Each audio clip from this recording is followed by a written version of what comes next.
This week, Rockstar is giving us double money in RP on the Dr. Dre finale mission, simply titled The Data Leaks. Over $2 million for your efforts is definitely going to be worth it. The only downside here is that you'll need to complete 10 mini setup missions before kicking off the finale, and more if it's your first time through. And contrary to what you might be hearing out there, every one of these data leak missions can be a bit of a grind. To put this in perspective, I think everyone will agree that you can perform the entire Kyo heist, from setup missions to the finale, in roughly an hour, depending on your skill level. The data leaks, by comparison, will take much longer. Unless you're an expert level speedrun with teleporting setup, achieving a 60-minute completion rate is going to be next to impossible. In fact, the studio time mission alone, the one just before the finale, has a cutscene at the end that lasts almost 5 freaking minutes. So, all this being said, is it still worth it? Hell yeah! $1 million is still a lot of money in today's GTA, and when they go and offer double bubble for an update week, yeah, you bet I'll be grinding the data leaks this week. But to touch on what I said earlier, the data leaks don't need to be a grind. In fact, there's a ton of sneaky little tips and tricks you can perform that'll speed up your efforts to collect the $2 million. And the finale, simply titled Don't F-Bomb with Dre, is no exception. There's actually 2 parts to the finale. The first part has you heading over to La Mesa near the train tracks. It shows a question mark on the minimap, but the actual location is the old Mirror Park rail yard. You'll have to take out a couple waves of enemies and then travel south to LSIA. The biggest tip I have here is you always want to ensure you have the Jubilee available once you're done at the train tracks. If you end up driving too far into the rail yard, you'll lose the Jubilee and then have to run around to find something less armored and less fast. And yeah, I know there's methods out there that allow you to call in a personal vehicle, but if you're playing per normal, you'll want to follow my lead here. So, to avoid losing the Jubilee, you want to slow down before the entrance and park no closer than just beyond the painted stop line shown here. I usually just slow down and stop in this area. Once stopped, just locate Johnny Guns and begin shooting him. You'll immediately get the cutscene, and more importantly, after the shootout, you'll still have the Jubilee waiting for you in this exact spot. The rail yard shootout is pretty easy and straightforward. Your character will automatically be taking cover inside a rail car, so your defense is pretty much set. Just choose whatever weapon you like and begin picking them off. For me, I tend to just use a heavy rifle. There's definitely more lethal and precise weaponry, but in all honesty, you won't need it for this part. What I usually do is crawl more towards the north end of the rail car because it opens up your line of sight for more enemies that will be approaching from the south. Once you've eliminated a bunch of enemies, you'll get the first wave of SUVs approaching. I usually just switch to my trusty dusty RPG and take these 2 out. If you don't have an RPG, you can use anything else that explodes to help you save some time. After this, it's back to taking out the foot soldiers. Again, just use the rail car's cover and then just start picking them off. I like to try and headshot as much as possible, as this will definitely speed things up. After another gaggle of enemies have been toasted, you'll get the final SUV that approaches. Launch this one into space, and you're now done.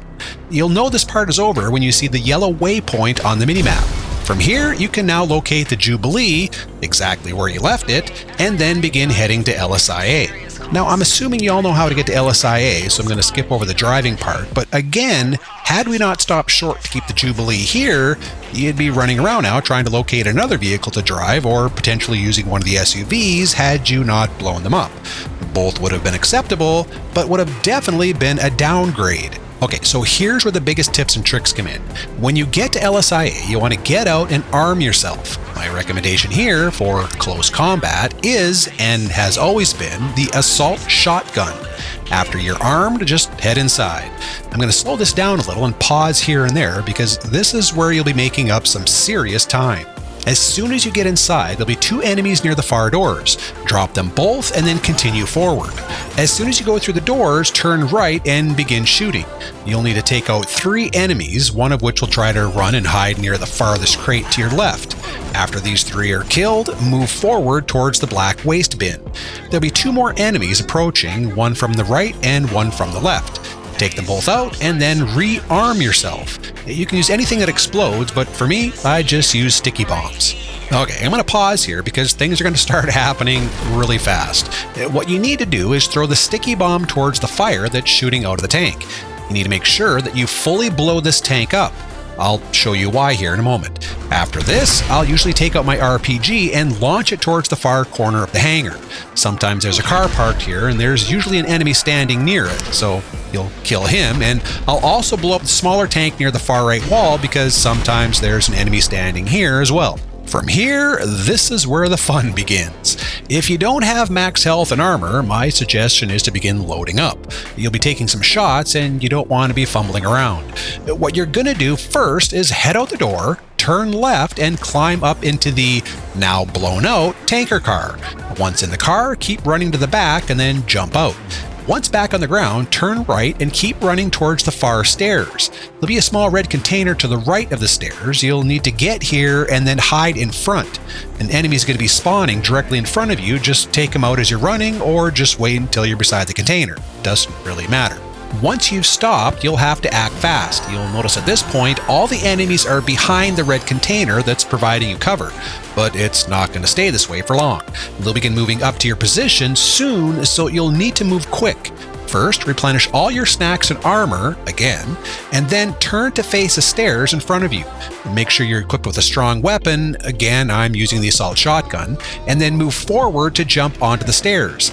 Begin running up the stairs towards Johnny. Depending on how quick you've made it to this point, he may or may not have spawned yet, but he'll definitely be appearing when you get to the top. Simply turn to face him and begin pumping him full of lead. After about 4 or 5 shots, he should begin falling.